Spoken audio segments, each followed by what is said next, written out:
আপা এই ডাক্তারে কইছে যে আমার নারী বুড়ি হয়ে গেছে। নারী বুড়ি হয়ে গেছে মানে? এখন আপনি নারী বুড়ি আছেন না?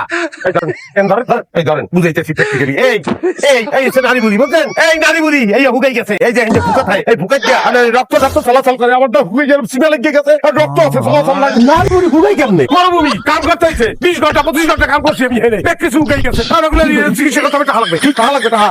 কি কয় আমল তামল কথা? আসলি ভাই দিকে আয়। এই তোর জামাই কি আমল তামল কথা কইতেছে? কি আবল তাবল করতেছে?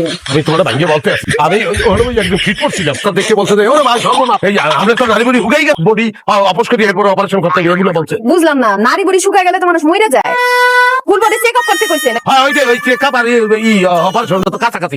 তাহলে এইটা আর কথা কইছি, কারণ আমার মেন্টাল, কারণ আমার প্রবলেম আছে, আর বকর সকর নানান কিছু কইতে আছে, এটা হাতে বেনে জামাই বাবা কত টাকা 1 লাখ টাকা তো লাগবে। এটা ফুল বডির ব্যাপার, আর আমার বডিটা তো এককালে ছোট না, কি এর পাপা রে পাপা? একেন্সি টাকা কম দিস, একেন্সি টাকা তোরা কম দেয়, তোর বাপের টাকা দিতে কর। 1 লাখ টাকা আমি কোথায় পাবো? তারে তো বিদেশে পাঠাইতে গিয়ে আমি ফতুর হয়ে গেছি। এই বয়সে এরকম হামিদকে কথা কইতে আছে, বাড়ি ভর্তি আমরা গরু ছাগল, 2টা গরু বেচে দিলেই তোমার চিকিৎসাটা হয়ে যায়। এই দেবেন নাম রে। আপনি টেনশন করেন না, আমি টাকা ম্যানেজ করতেছি। কত টাকা লাগবে আমি দিই। আমি মরে গেলে এখনই পারতে আসো না, পরে তো কিছু পারবো না। আমার মৃত্যুর জন্য আমরা দায়ী।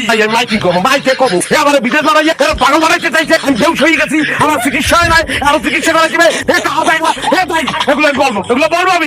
আচ্ছা তুমি তো এই প্রেসক্রিপশনটা দাও, দিতে পড়ে দেখি কি লেখছে। তুই বুঝবি যে ডাক্তারের লেখছে, এই ডাক্তারের জন্য গেছিলাম, তো ভাই বুঝি না কি লেখছেন, তাই মুই বুঝি না।